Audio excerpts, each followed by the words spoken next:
Along with contributing to the overall health of ecosystems, protecting bats would save a lot of money.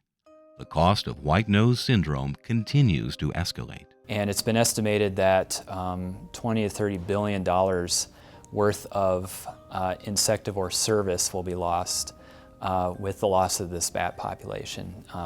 And the money comes from having to replace the bats that used to eat the insects with insecticides and the like to prevent crop damage. So it's not only important for ecology, the loss of a very important species or a group of species is very devastating to an ecosystem.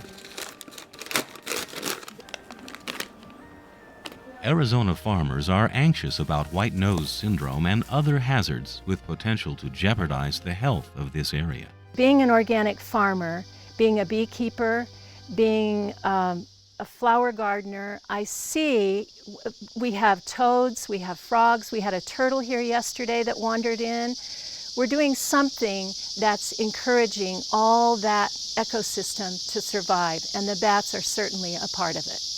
And they keep coming back every year, so this must be a healthy place for them to come. Gould and other farmers believe they have a role to play in preserving this environment, but some perils are beyond their control. Get the light switched on.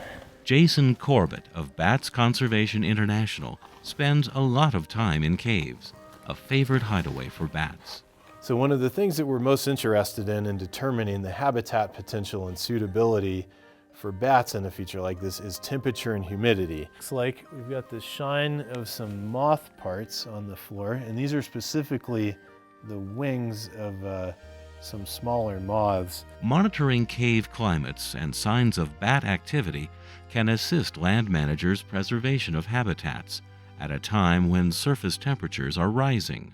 So many of the bats, particularly ones that live in here, eat some of the insects that are damaging to trees, and you can kind of make the connection from there that if they're keeping those insects in check, then theoretically, at least on the insect population side of things, they're helping out, doing their part with forest health.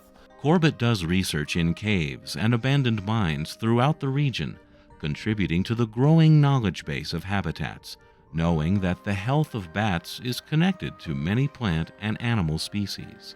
Still to come, researching bat populations on the Vermilion Cliffs. So this is the actual detector, and then this is the recorder.